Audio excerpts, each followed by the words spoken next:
For a long time, I went back and forth with myself debating about sharing this.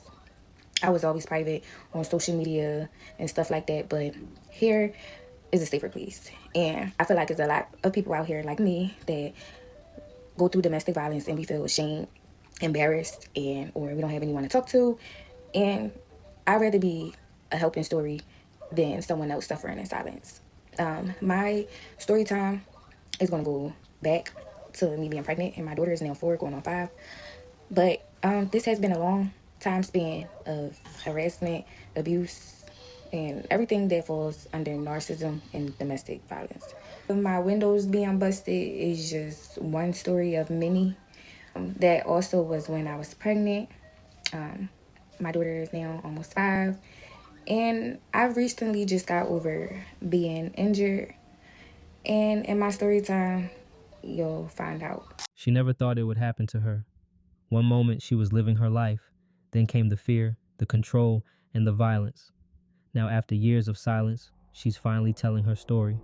And trust me, this is something you need to hear. I went through a 3-month recovery.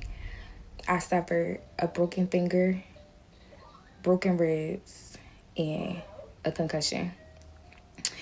And this has become so traumatizing to me and my children,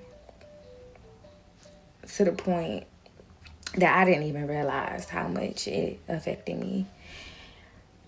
And throughout this journey, throughout these 4 years, you go through so many different levels and experience so many different people and situations where they make you feel like what you're going through isn't that serious.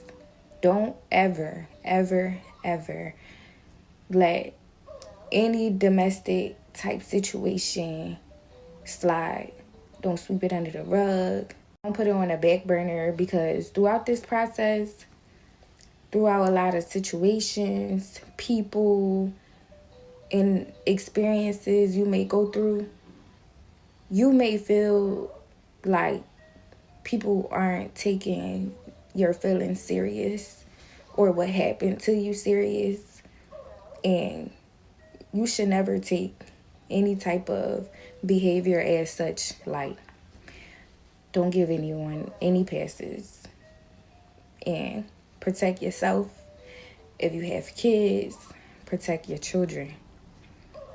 Quick backstory, my daughter's name is Story. That's her actual name. When I was pregnant with her, I kind of felt a little bit how this was going to go. I didn't experience any physical abuse at this point, but it was enough for me to know that this wasn't going to be the person that I was spending my life with, of course. And most importantly, I knew that I needed to buckle up, that this was going to be a long journey. So my daughter's name is Story, Story, like a book. And I always felt like I was going to have a story to tell. So please be patient with me with the story parts. This is, for one, very traumatizing. I'm sure I'll be crying on the internet throughout this. But I have other stuff to do. I'm handling some lawyer stuff actually today for this new case with this person, along with his mother and girlfriend. So a 3 co-defendant case. I have some paperwork to do, but I will try to get this finished as quick as possible. Yeah. Prior to me being pregnant, I didn't have any red flags. There was one incident that stood out to me, though, that made me always think like he may have a little anger issue. And that was, I was leaving and I got in my car to leave, and this boy was following me. Like, he was following me behind my car, put him beside my car. So I continued, and I had my cousin on the phone, and she was coming to meet me. My cousin met me, and he was still behind me, and she was turning a corner, and she had slowed down and like waved like she's going around the block. So he's on the phone like, what is she's going to do? What is she's going to do? F your cousin. Mind you, he don't know my cousin or nothing. So I come to a red light, and I have pushed to start car, and I stopped the red light. He came to the car, and I always like have my keys in the middle area or on the side door.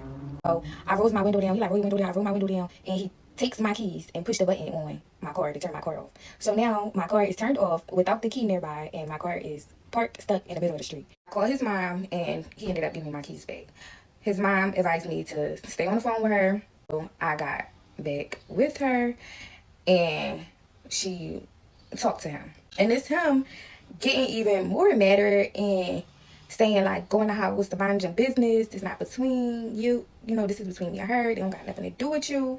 And he's talking to his mom. So first thought is he's talking her crazy. Like, I never seen him talk to his mom like that. I don't even remember what this was even over. Whatever it was, it stay on the phone with me because he's on the other line going off. And I'm like, well, what is he saying? And she like, that he's going to crash into your car if she don't mind her business. And I still was going off with him about even turning my car off, sitting in the car like I know he's not about to crash my car. Like I've never dated anyone of that nature where they act that way. My relationship prior to this was since I was 12 years old, so this was like new to me. So I'm startled, I'm shook, I'm like, he can't be serious. So his mom stands in front of his car, and I'm like, why are you standing in front of his car? Like, he's not going to do nothing. He will. He did it before. So I'm like, okay, crash somebody's car. All right, eyes down. A few weeks later, we're talking again. His mom made me really deceived of a lot of things because he had a good mom. But a little feel like I'm not going to be able to tolerate this level of anger. It's now 2020, COVID. I'm 5 months pregnant, and my friend is getting married. Due to it being COVID, with all the restrictions, she was unable to have a wedding ceremony or a reception, so she had a small Airbnb gathering. Of course, I went. This was one of my best friends at the time, and I wouldn't miss it for the world. The plan was for me to just go stay high, stay a couple hours, and leave. I remember him already being mad, like, why are you going outside? Just going off. So I sent him a screenshot of like the area that I was in. I was like 2 minutes away from my destination. I sent him a screenshot of me being on my way there. He still didn't like the fact that I proceeded to go, and he was texting me the entire time, bothering me like, what pregnant person is out during COVID, and just going off. And it turned into me feeling like, you're not my dad. So of course, I'm not going to put myself in any harm's way being pregnant. You don't have to worry about that. Sidebar. During the time that I met him, up until I had my daughter, I wasn't talking to any of my friends really or any of my family. So he was just jealous at the simple fact that I was just around other people. So a couple hours went past, and he started texting me like, if you don't leave, it's going to be a problem, and I'm going to come find you and make you come outside. So I totally forgot about me sending him my location on my way. So then he texted me like, yeah, I know where you gonna be at. You forgot, and all this other stuff. So I'm like, I'm just thankful that I parked my car on a decent block. There should be cameras. If anything, I don't think he's gonna drive all the way down here.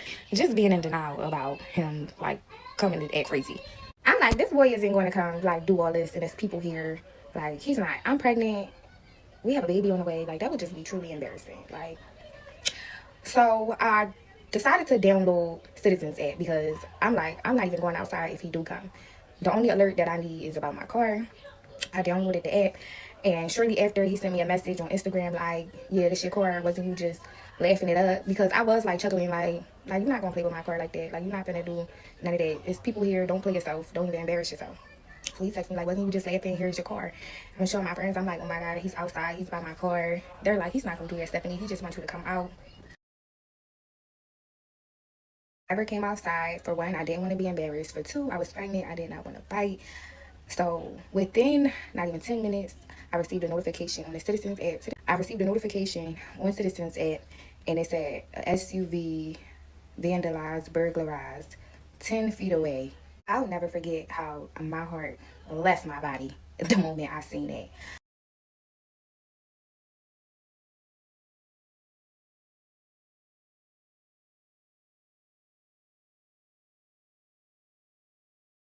Her story is more than just survival, it's a warning.